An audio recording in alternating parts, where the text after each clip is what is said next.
Ya, kita mulai saja ya. Assalamualaikum warahmatullahi wabarakatuh. Waalaikumsalam warahmatullahi wabarakatuh.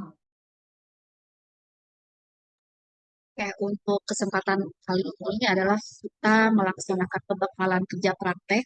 Jadi, kerja praktek ini akan dilaksanakan di awal semester ganjil 2023-2024. Nah, targetnya nanti rekan-rekan semua diharapkan di saat pekan ke-8 atau UTS sudah bisa seminar.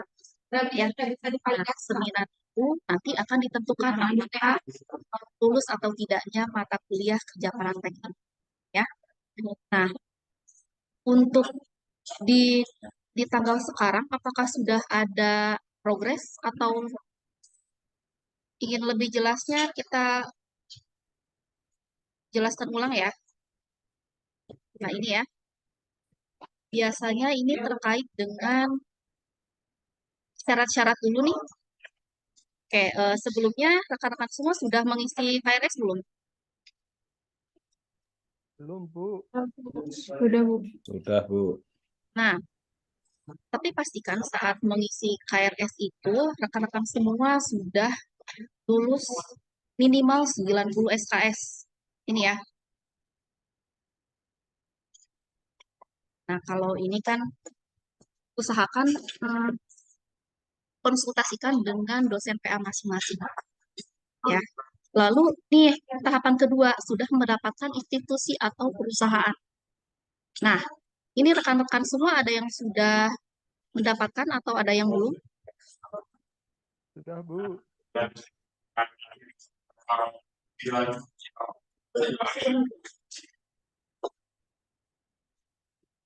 Oke, berarti bagi yang belum masih ada waktu sekitar seminggu lagi untuk mendapatkan izin ya, izin untuk mendapatkan kerja prakteknya.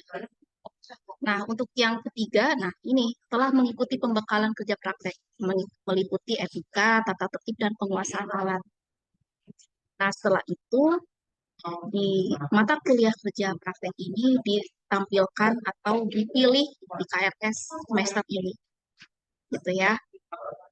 Oke, nah ini untuk waktu pelaksanaannya 2 minggu, kurang lebih 2 bulan ya.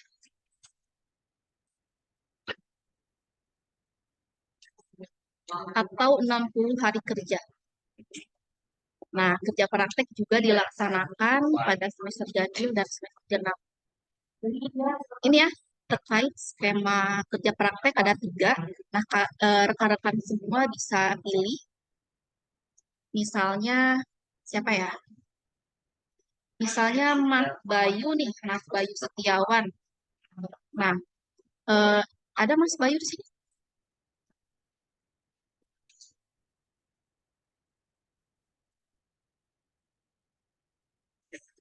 Atau Mas Mufijo? Ada, halo, halo. Ya, Bu. Nah, Mas Mufijo ini bekerja atau sedang fokus kuliah aja? Saya sambil kerja, Bu. Nah, kerjanya linear atau sesuai dengan bidang IT atau tidak?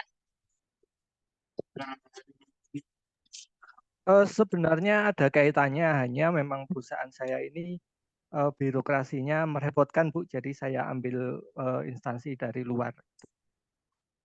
Oke.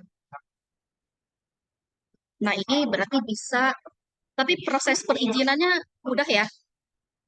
Atau sulit? Udah, Bu. Saya sudah mendapatkan eh, instansinya. Oke. Nah, ini ya, bagi yang sudah, berarti sudah bagus ya. Nah, ini ya. Nah, kalau jika mahasiswa melaksanakan kerja prakteknya di instansi atau perusahaan yang telah menggunakan sistem, nih, sudah ada sistemnya.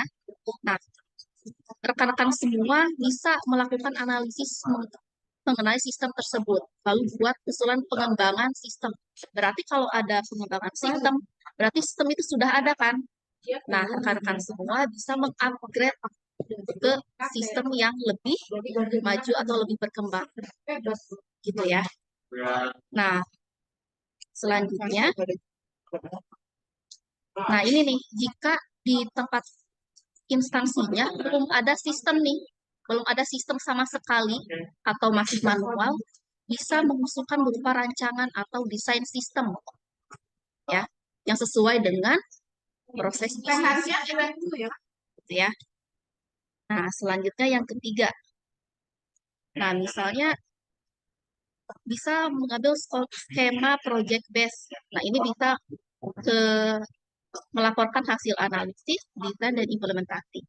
Yang pastinya sesuai dengan permintaan klien. Gitu ya. Nah, ini alurnya. Berarti kita sudah di tahap yang mana nih? Bebas ya, Pak?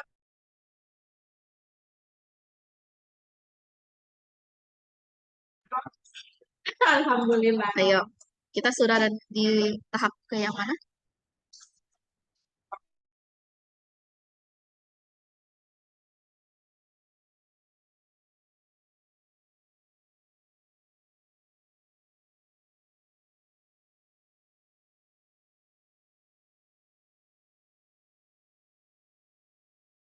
Sudah di tahap kerja praktek, Bu.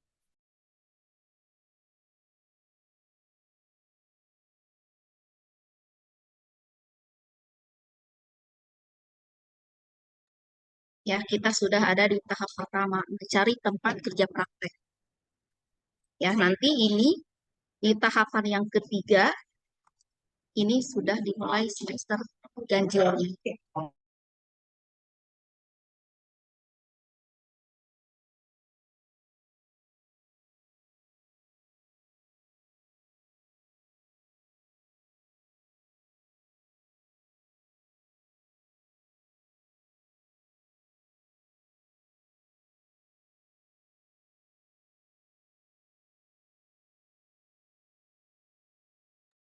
Nah, berarti di sini, nih yang nomor 3 ini kita start di tanggal berapa nih?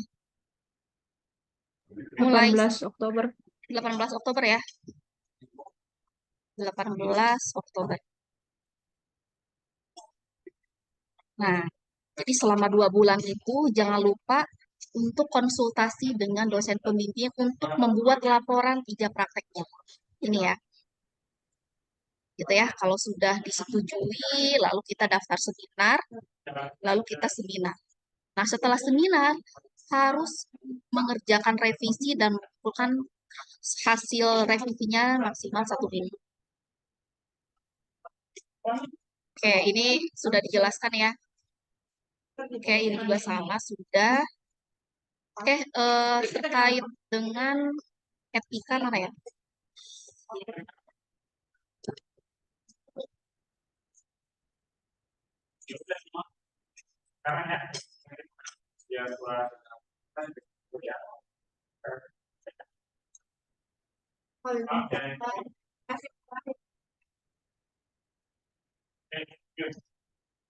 Oke, ini pedoman kerja prakteknya.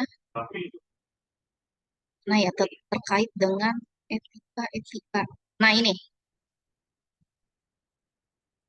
sudah terlihat. Sudah, Bu. Sudah, Bu.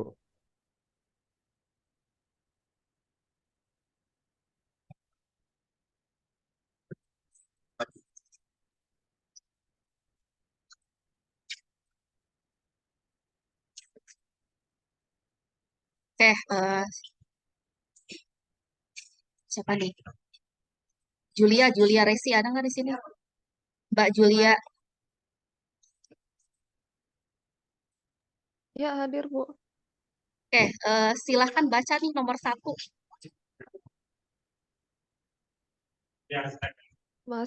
Mahasiswa harus mematuhi aturan perusahaan dengan baik. Nah, itu. Mahasiswa harus mematuhi aturan perusahaan dengan baik. Nah, ini maksudnya gimana nih? Berarti kan di setiap masing-masing perusahaan itu ada aturan tersendiri. Nah, berarti misalnya di perusahaan itu diwajibkan menggunakan baju kemeja, lalu celana bahan, nah itu diikuti, gitu ya. Lalu yang kedua gimana nih? Yang kedua,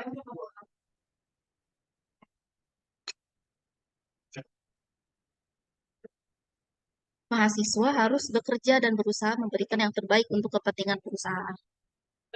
Ya, ini juga sama. Yang ketiga, harus eh, dapat menyelesaikan segala tugas yang diberikan perusahaan dengan benar, rapi, dan tepat waktu. Jadi, eh, banyak ya ini etika pelaksanaannya. Nah, kalau yang kelima gimana nih? Gimana Mbak Julia yang nomor 5? Nomor 5, mahasiswa tidak diperkenankan meninggalkan lokasi atau instansi atau perusahaan selama kegiatan berlangsung tanpa seizin instansi terkait. Nah, kira-kira gimana nih contohnya? Kayak contohnya di tengah kegiatan itu tiba-tiba nggak ada kabar sama sekali. Nah, jadi selama 2 bulan itu, misalnya magangnya cuma seminggu atau 3 minggu, terus menghilang. Nah, itu nggak boleh ya. Itu jadinya itu kan membawa nama kampus Unsia ya. Jadi membuat nama Unsia jadi jelek gitu. Lalu yang keenam, mahasiswa bersikap jujur, disiplin, santun, profesional, dan menjaga etos kerja di perusahaan tempat. Ya, ini pasti ya. Nah, ini yang ketujuh nih. Coba Mbak Julia gimana? Mahasiswa harus menjaga kerahasiaan informasi perusahaan tempat magang. Seluruh informasi dan data yang akan dijadikan sumber dalam penulisan laporan magang harus disamarkan dalam penulisan untuk menjaga kerahasiaan data dan informasi perusahaan. Nah, contohnya gimana tuh? Terkait dengan data yang sensitif. Jadi data perusahaan itu nggak boleh masyarakat itu tahu. Berarti kita harus apa tuh? Misal nanti di judulnya analisis pengembangan sistem menggunakan algoritma apa di perusahaan XYZ. Jadi nama perusahaannya di apa tuh? Di sensor atau dialiaskan namanya. Gitu ya. Ada contoh lain misalnya terkait kerahasiaan data?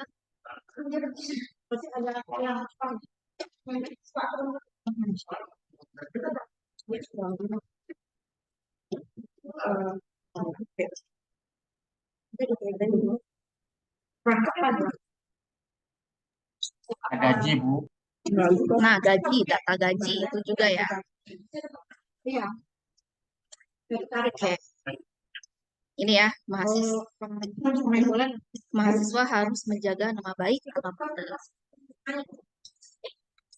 Nah, ini juga nih. Jadi, di kerja praktek juga ada pembimbing instansi dan pembimbing produk. Nah, pembimbing instansi itu bisa dipilih oleh misalnya rekan kerja atau atasan kita. Nah, itu silakan diatur ya dan tentukan nama pembimbing instansinya. Nah, jadi selama 2 bulan itu pastikan harus berkomunikasi dengan pembimbingnya. Ya, gunakan bahasa Indonesia yang baik dan benar, bukan bahasa gaul. Ya. Nah, ini ya, salam identitas, keperluan, dan ucapan terima kasih. Nah, pesan dimulai dengan salam atau sapaan tanpa singkat. Ya. Nah, baru nih, mahasiswa harus menuliskan identitasnya. Ya, akhiri dengan terima kasih. Itu terkait etika. Nah, contohnya kayak gini. Ya. Selamat pagi, Bu. Saya Anton, mahasiswa S1 Informatika. Maaf, Bu, saya mau menanyakan apakah besok Ibu ada waktu? Nah, ini kira-kira gimana nih? Boleh nggak?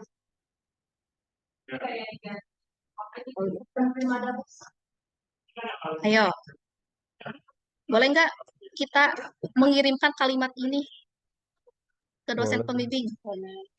Boleh. Nah, kalau kayak gini gimana nih? Kalau kayak gini. Ibu di mana? Apakah bisa saya bimbingan hari ini? Boleh nggak? Nih.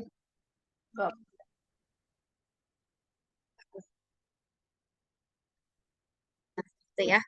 Mahasiswa sebaiknya tidak menentukan waktu sendiri untuk bertemu dengan dosen. Nah, bimbingan juga ini bersifat online. Jadi bisa nanti dari dosen masing-masing pembimbing dosen itu meng-create link Zoom di LMS-nya ya. Jadi bisa konsultasi di sana. Ya, ini juga sama. Jika pesan sudah dibalas, jangan lupa ucapkan persetujuan dan terima kasih. Nah, kalau ada dosen yang minta diingatkan untuk bertemu, nah berarti harus gimana? Nah, ini. Apakah jadi bimbingan hari ini? Gitu ya. Lalu datanglah sesuai dengan waktu yang telah disepakati. Nah, sekarang etika berpakaian di perusahaan tempat kerja praktek. Oke, nomor 1, tolong dibaca Mas Iwan, silakan. Mahasiswa harus mengenakan pakaian yang formal dan sopan. Contoh pakaian formal adalah kemeja, celana atau rok dari bahan kain. Pakaian yang dihindari adalah pakaian yang terbuat dari bahan kaos dan jeans. Mahasiswa juga harus menghindari pakaian yang terlalu longgar atau terlalu ketat. Nah, Sudah, Bu. sebaiknya apa nih harusnya? Pakaian yang formal dan sopan. Ya, ini ya, pilihannya kemeja, celana atau dari bahan kain. Oke, yang kedua gimana? Mahasiswa disarankan menggunakan sepatu. Penggunaan sandal saat pelaksanaan kegiatan magang harus dihindari. Sepatu yang digunakan sebaiknya tidak mengganggu mobilitas mahasiswa peserta magang dalam pelaksanaan magang. Nah, berarti gimana nih? Pakai sendal nggak boleh ya? Nggak boleh, Bu. Nggak boleh. Terus nomor 3. Mahasiswa harus menghindari penggunaan aksesoris dan make up yang berlebihan. Nah, gimana tuh? Emang make up-nya harus gimana aksesorisnya nih? Pakai topi.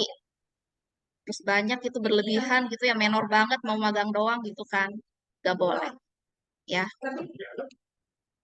Oke, nah ini tahap penyelesaian laporan. Ya. Jadi, paling mentok atau maksimal banget laporan yang sudah disahkan di lembar pengesahan oleh Kaprodi, Koordinator Kerja Praktek, dosen pembimbing, dan dosen penguji itu di minggu ke-16 atau UAS. Ya. Nah, bentar, ini tahap penyelesaian laporan. Oke, ini ya, laporan kerja praktek telah disetujui oleh dosen pembimbing dari program studi untuk mengikuti seminar kerja praktek.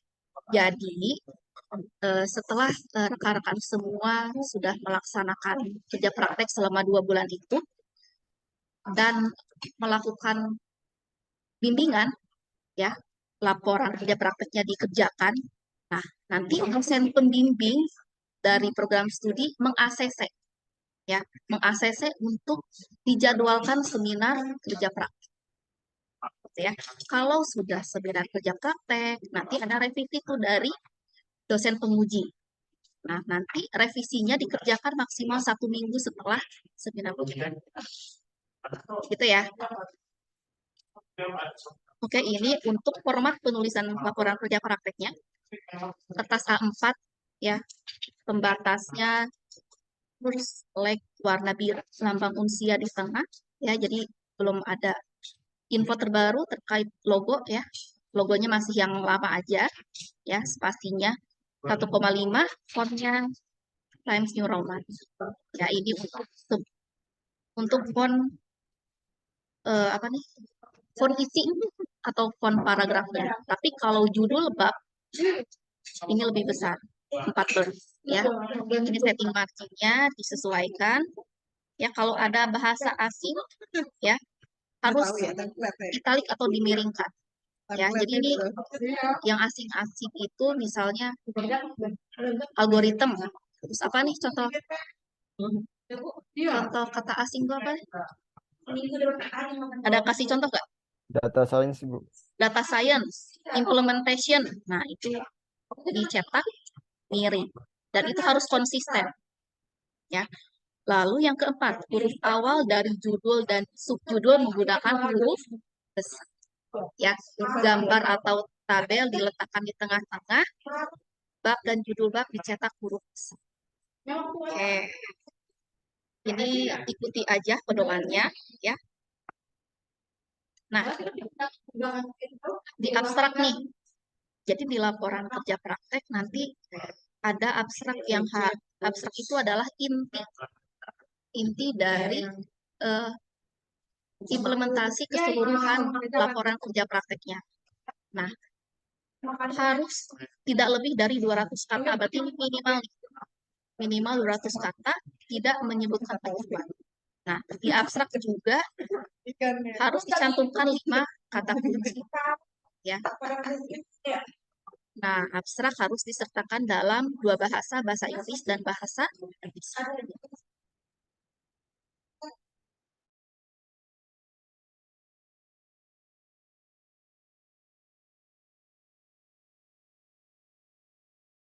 Oke, ini isi laporan kerja prakteknya ya. Halaman sampul ya. Sampai, nah ini nih. Sampai bab berapa nih? Bab 5. Nah, bab 5 termasuk daftar pustaka dan lampiran. Nah, ini ya. Jadi intinya di laporan itu latar belakang kerja prakteknya. Jadi apa yang melatar belakangi mengambil judul itu? Apa urgensinya apa? Nah, ini dijabarkan. Ya. Lalu ada waktu dan tempat pelaksanaannya. Ya, misalnya di mana nih? Tempat, ada yang sudah tempat. Misalnya Mas Iwan deh, Mas Iwan. Nanti isinya apa nih ini? Waktu dan tempat. Nama kantornya, Bu, dan waktunya kapan.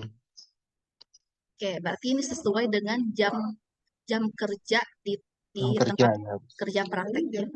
Ya. Lalu ada tujuan dan manfaat kerja praktek. Nah, ini yang kedua nih. Gimana ya? Pakai ini misalnya. Nah, permasalahan. Nah, berarti kita itu mencari masalah yang ada di instansinya apa. Masalahnya apa yang ditemukan di tempat kerja praktek. Misalnya, perusahaan tersebut masih manual. Masih apa-apa, masih ngeprint. Tidak ada sistem. Nah, nanti rekan-rekan semua harus ada solusi. Solusinya misalnya, analisa usulan pengembangan sistem. Ya, berarti ini disesuaikan. Ya, boleh menggunakan metode apa nih? Ya, rancangannya. Ya, nih kalau kita lihat nih dari judul ini, analisa usulan. Kira-kira ini sudah sampai tahap akhir belum? Aplikasinya udah jadi belum sini? Ada analisa usulan. Belum, Bu. Belum, berarti nggak apa-apa. Jadi, masih bentuk rancangan atau usulan atau konsep juga masih bisa dijadikan laporan kerja praktek. Ya. Oke, ini bab 3 ini silakan dibaca atau dipelajari lagi modul mata kuliah ABO dan RPL. Ya, kalau perancangan. Ya, selanjutnya kesimpulan dan saran. Nah, ini untuk daftar pustaka, jangan lupa misalnya mengambil buku atau jurnal 5 tahun terakhir. Jadi tahun 2000 atau 90-an nih jangan dicantumin nih di daftar pustaka. Ya. Kalau 5 tahun terakhir berarti minimal berapa nih? Tahun berapa? 2019 aku 2000 berapa? 18. Gini. 18. Gini ya berarti ya. Oke. Nah, setelah itu lampiran nih. Ya. harus mengisi, jadi selama kerja praktek itu, mahasiswa diwajibkan mengisi kartu konsultasi pembimbing dari program studi. Misalnya bimbingannya, misalnya Mas Iwan nih, bimbingan ke dosen pembimbing. Misalnya di minggu pertama, konsultasi terkait judul. Nah, ini diisi, nanti ditandatangani. Lalu minggu kedua, misalnya progres pembuatan laporan di bab 1. Ya. Nah, terus ada ini juga kartu konsultasi pembimbing dari instansi, ini disesuaikan ya. Lalu ada surat keterangan kerja praktek. Nah, yang ini sedang proses ya, atau sudah selesai dan masih berjalan ya. Surat keterangan kerja praktek dari instansi. Selanjutnya, lembar penilaian kerja praktek. Nah, ini dinilai oleh siapa nih? Ayo. Dinilai oleh siapa? Instansi, Bu. Pembimbing instansi. Instansi. Nah, nanti ditandatangani, di-stempel, lalu diberi nilai. Lalu ada dokumentasi foto-foto kegiatan kerja praktek. Udah itu aja. Ya. Nah, evaluasi ini dari BPM ya. Jadi misalnya dari total mahasiswa yang mengikuti KP, berapa mahasiswa yang sudah seminar gitu ya, dievaluasi. Oke, ini lampirannya. Seperti ini ya, untuk cover.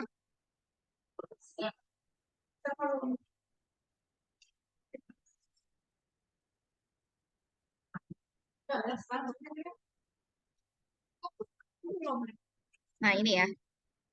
Judul, laporan kerja praktek judulnya. Sebagai syarat salah satu untuk memperoleh gelar sarjana. Maksudnya apa nih? Salah satu syarat. Coba, apa nih maksudnya?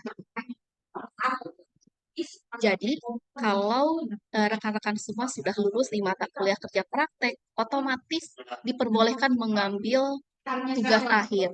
Berarti ini termasuk salah satu syarat memperoleh gelar sarjana. Nah, ini ada lembar persetujuan seminar, nanti ditandatangani oleh dosen pembimbing. Nah, ini pengesahan laporan kerja praktek. Ya. Jadi jangan lupa sebelum seminar ditandatangani dulu ini. Ya. Ini baru ini. Oke. Nah, ini ya, nanti ketua program studinya berarti Pak siapa? Bu Heni ya. Bu Heni. Ini nanti ditandatangani. Nah, lembar pengesahan laporan ini nanti diurus setelah seminar dan tidak ada revisi lagi. Jadi kalau ini sudah ditandatangani, berarti nilai sudah bisa diberikan. Ya.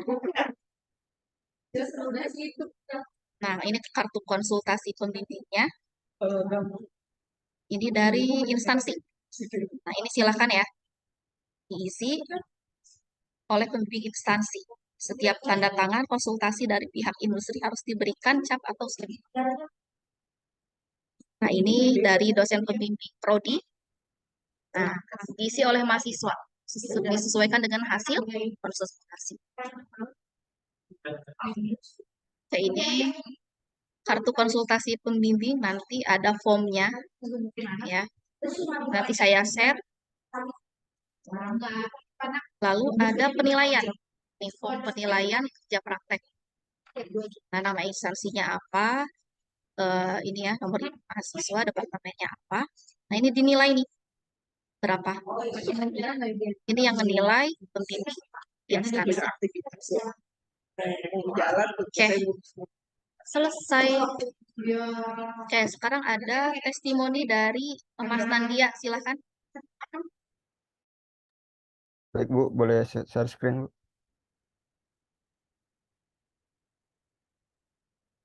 Masih disable Bu.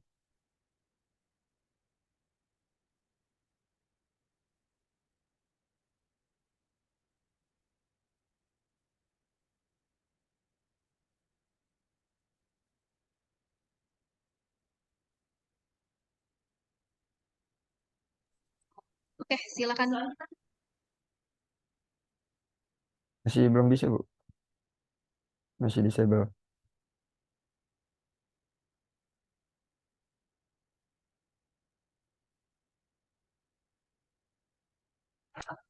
Sudah, sudah.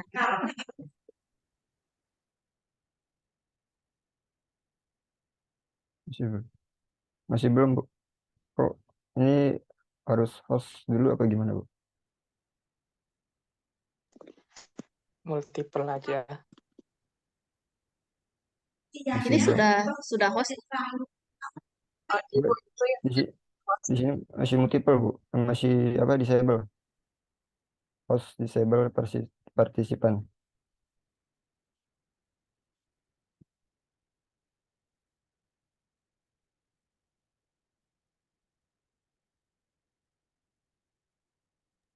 Tadi ibu salah, Bu. Kliknya malah Nadia, Bu. Oh, Salah ya. salah. Iya, Bu. Ya, aja.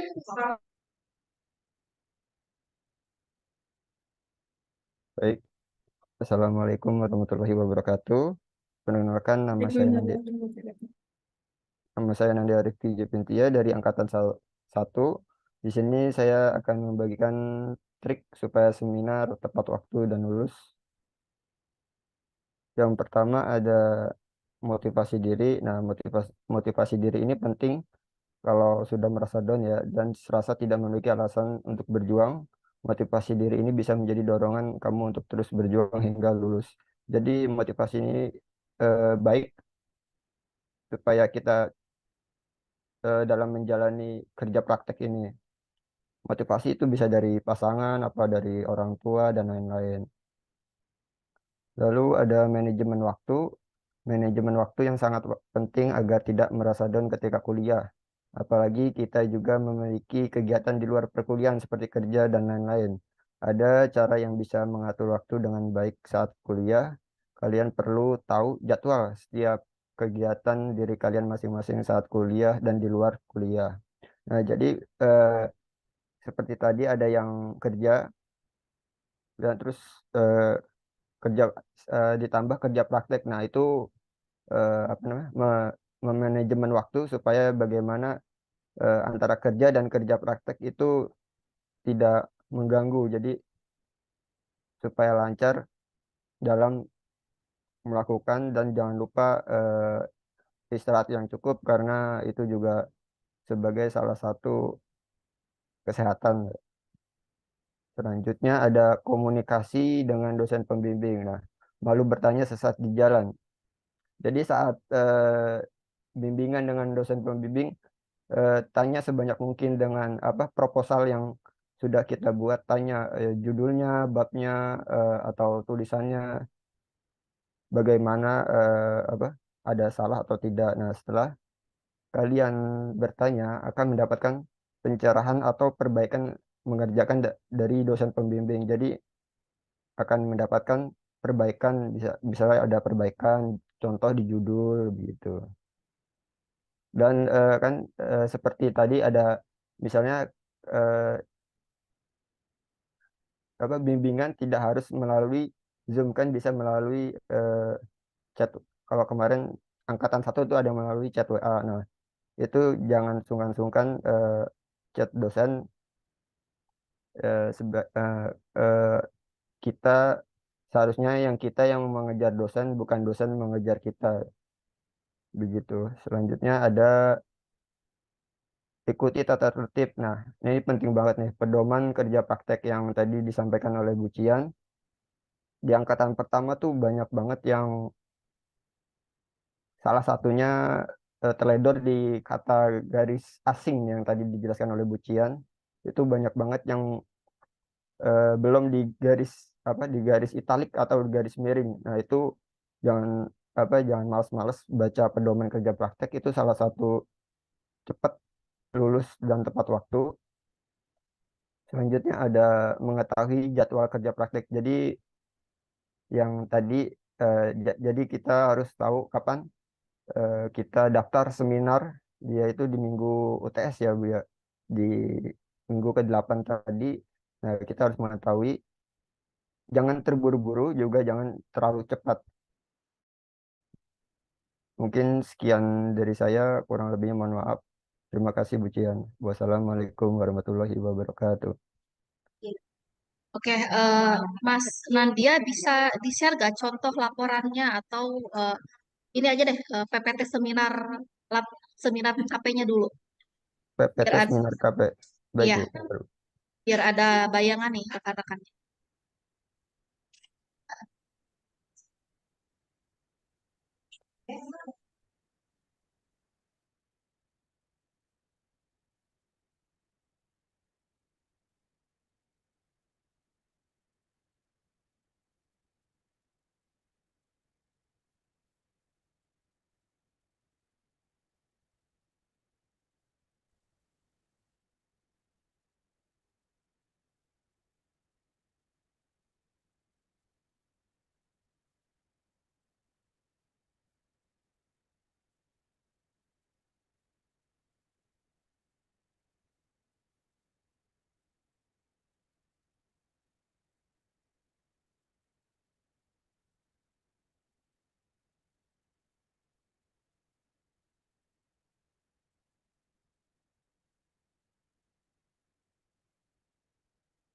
Ini ini PPT-nya Bu. Sudah terlihat. Oke, nah ini dijelaskan aja intinya aja. Oke. Apa urgensinya, lalu apa masalahnya, lalu apa solusinya. Coba.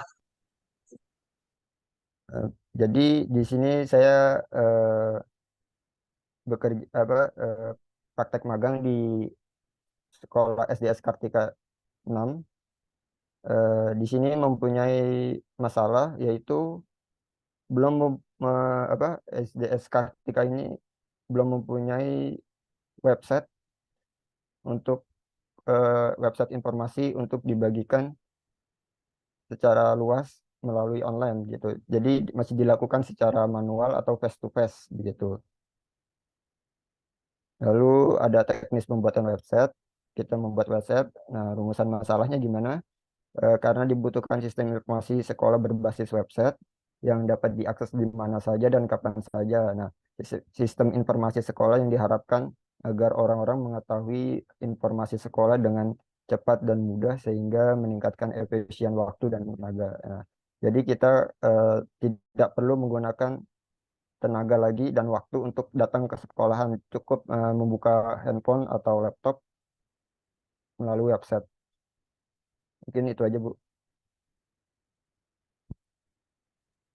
Oke, terima kasih untuk Mas Nandia ya. Semoga rekan-rekan semua bisa ada gambaran nih apa judul yang akan dibuat nanti.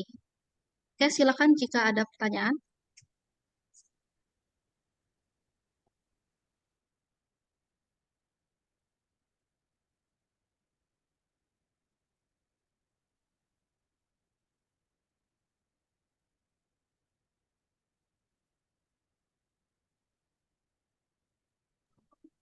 Oke, ini ada Mas Noto nih, silakan.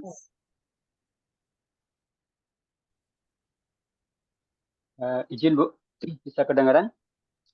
Ya, Assalamualaikum warahmatullahi wabarakatuh. Waalaikumsalam.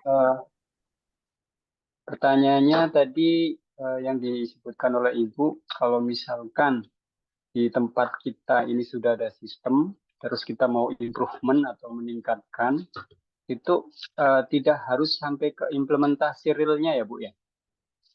Artinya batasannya boleh sampai ke konsep atau yang intinya ada peningkatan yang tadinya seperti apa menjadi apa. Tapi kalau seumpama berhasil sampai, karena saya kan udah di tempat kerja di rumah sakit Bu, jadi masalah sebetulnya banyak gitu kan. Cuman nanti mungkin saya akan memilih yang paling prioritas dan memungkinkan dalam kurun waktu 2 bulan itu gitu. Tapi semisal akhirnya saya tidak berhasil sampai implementasi total, konsep aja nggak apa-apa Kak Bu? Mungkin itu pertanyaannya. Oke, boleh silakan. Ya. Jadi misalnya ada pembaharuan, tapi bukan aplikasi yang lebih kompleks, tapi boleh rancangan juga bisa. Model atau simulasi masih bisa. Ya, jadi silakan ya. Kalau misalkan model itu sebatas kayak, kalau misalkan saya kan data science. Kalau data science berarti lebih ke ya seperti mata kuliah yang Ibu ajarkan gitu.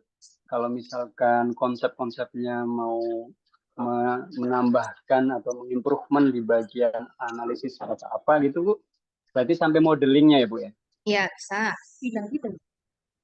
Oke lah, Ya, berarti tidak ada gambaran sih Bu. ya. Oke, terima kasih Bu. Oke, ada lagi?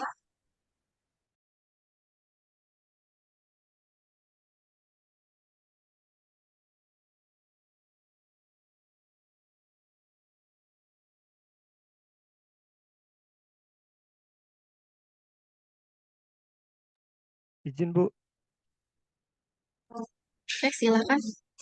eh, izin mau tanya Bu, nanti yang bentuk tugas UTS dan UAS-nya apa Ibu? Ya kalau UAS laporan ya, kalau tugas sama UTS apa ya Bu bentuknya nanti? Nggak ada tugas UTS, jadi fokus ke laporan aja. Gitu ya. Jadi ini hanya satu nilai, yaitu nilai seminar kerja praktek. Nah, itu termasuk dengan nilai laporan yang sudah direvisi. Gitu ya. Ya Bu. Satu lagi Bu, untuk kartu konsultasi tadi dilakukan tiap seminggu sekali ya Bu? Iya. Jadi tiap seminggu itu ada progres, ada peningkatan yang dikerjakan. Gitu ya. Ya, terima kasih Bu.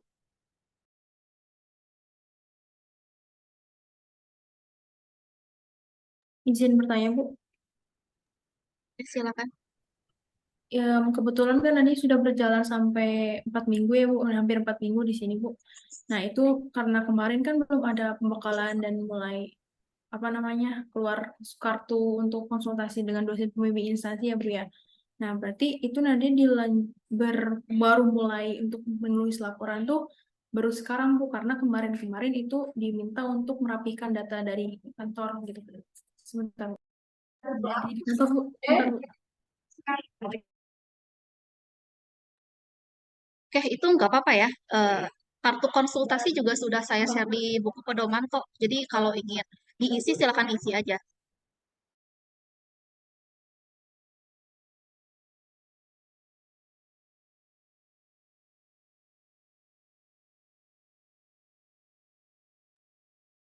Ya, ada lagi, silakan. Kolom chat itu ada yang nanya Bu. Oke, dosen pembimbing untuk KP sama dengan DPA beda. Itu disesuaikan dengan topik atau bidang peminatan ya masing-masing dosen.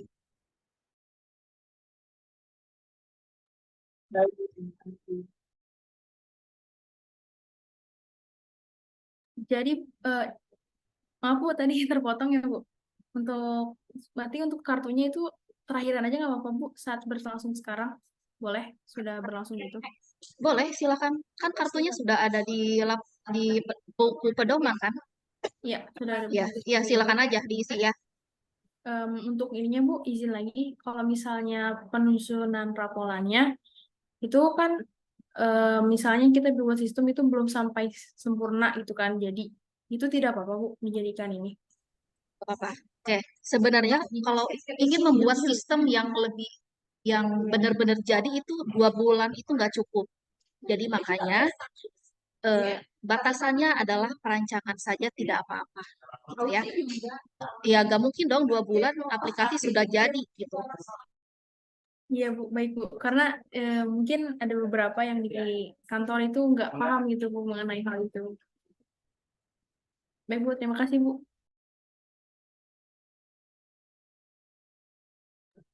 Oke, ada lagi silakan Mas Hairo.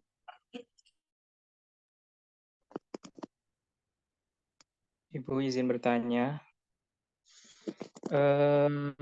Sebetulnya apa namanya perancangan sistem ya Bu ya. Jadi kami itu di tempat kerja itu sebelum ada kegiatan ini kita di masing-masing unit itu ada apa namanya inovasi ya Bu ya, inovasi dari masing-masing unit untuk pengembangan sebuah sistem. Nah, itu kebetulan di unit kami itu udah udah udah jadi tuh pengembangan sistem, di build, di apa namanya, di bikin prototype dan sudah jalan. Nah, ini rencananya itu pengembangan sistem ini akan dimasukkan ke dalam sebuah sistem mengembed ke sistem utama di rumah sakit ya. Tadi kan di masing-masing unit ya, Bu. Jadi hanya kita yang mengakses. Nah, ini kita akan dimasukkan ke dalam sebuah sistem di suatu rumah sakit. Nah, itu apakah apa namanya metode begitu tuh bisa dijadikan sebuah laporan praktek, Bu ya. Seperti ini. Bisa, Jadi bisa. target bisa ya, Bu ya. Jadi target karena kemarin saya sudah konsultasi dengan calon supervisornya dari pihak IT, ini bisa nih dijadikan sebagai apa namanya bahan magang gitu kan. Jadi outputnya kan sudah ada kebetulan dari tim kami. Nah, nanti tinggal apakah nanti di-coding di sistem pusat seperti itu. Nah, rencananya sih pengembangan pengodingan itu di-approve dari apa namanya di-coding ulang oleh developer rumah sakit itu tahun depan, Bu. Karena biasa kan membuat seperti itu. Itu masuknya perancangan atau gimana, Bu? Kan Itu udah perancangan. jadi nih Rancangan. perancangan ya, Bu ya. Codingnya kan tahun depan ya. Enggak, di kami sih codingnya itu sudah selesai di sisi kami di satker kami kan di unit tuh sudah selesai karena untuk apa namanya memenuhi kebutuhan klien kan kita agak susah nih kalau mengandalkan apa namanya tim inti dari pihak IT ya. Jadi kami itu dari unit kita itu sudah membuat sebuah tim tersendiri, Bu, untuk membuat sebuah rancangan sistem dan sudah saya coding menggunakan sebisa saya, tapi itu kan nggak connect ke itu, Bu, ke rumah sakit. Nah, kemarin tuh sudah pendekatan dengan pihak IT ini sepertinya bisa akan dikembangkan, nanti akan di-coding Bisa, ulang bisa. itu, Bu. Bisa itu dijadikan laporan kerja praktik bisa. Ya, jadi dibuat judulnya apa nih, Mas Hariron? Jadi gini, Bu, kalau di rumah sakit itu kan namanya ada sistem kepegawaian, Bu ya. Kepegawaian itu sifatnya umum. Kalau kami kan dari sisi keperawatan tuh banyak banget item yang dibutuhkan. Saking banyaknya itu yang maksudnya khas dengan kebutuhan kami. Nah, ini belum terakomodir oleh sistem kepegawaian. Akhirnya kami dari tim ini, dari tim keperawatan itu membuat sebuah sistem tersendiri yang akan diakomodir untuk dijadikan disatukan ke sistem rumah sakit. Jadi sistem kita tuh sudah berjalan, tapi di luar sistem rumah sakit kan tidak baik, Bu ya. Ini sudah kita prototipe, sudah kita jalankan uji coba dari awal tahun kemarin. Sudah jalan sih maksudnya, tapi itu kan tidak baik ada sistem di dalam sistem gitu loh, Bu. Seperti itu. Jadi bisa dimasukkan sebagai dimasukkan ke sistem rumah sakit.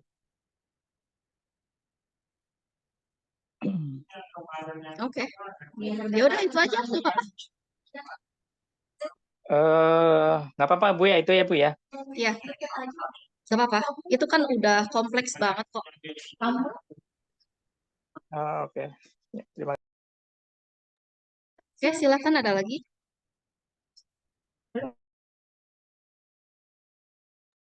Oh iya, Bu, mengenai MOU, Bu, apakah saya harus ke kampus, Bu, untuk menjelaskan kebutuhan ini? Karena sebetulnya dari kantor sudah welcome, Bu. Tinggal secara administratif bagaimana secara dokumen.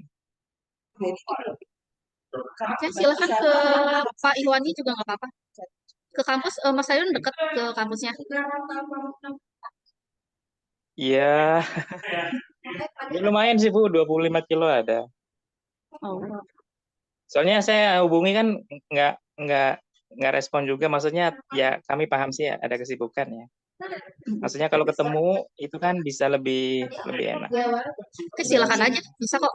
Udah saya udah saya ngomong langsung ke Pak Iwani. Oke. Ya, Oke, gitu Bu. ya. Terima kasih ya, Bu. Oke, ada lagi silakan. Ayo nih, mumpung pembekalan. Nah, nanti di sesi pertama itu, jadi diminta rekan-rekan semua untuk menginputkan topik atau rencana apa yang akan dibuat, bidang peminatannya apa. Nanti bisa saya plot dosen pembimbingnya ya, di sesi pertama. Baik, Bu. Itu kapan ya, Bu, kalau boleh tahu? Sesi pertama.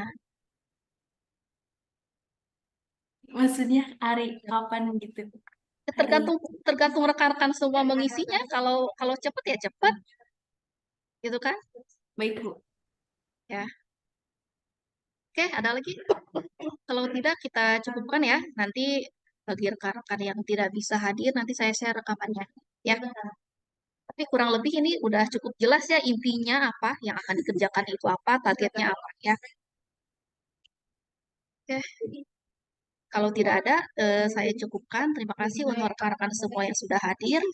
Untuk Mas Nandia Permata, terima kasih untuk motivasi ke rekan-rekan semua. Semoga rekan-rekan semua bisa mengikuti jejak dari Mas Nandia ya. Oke, terima kasih. Wassalamualaikum warahmatullahi wabarakatuh. Waalaikumsalam. Terima kasih, Bu. Waalaikumsalam warahmatullahi wabarakatuh. Terima kasih, Bu.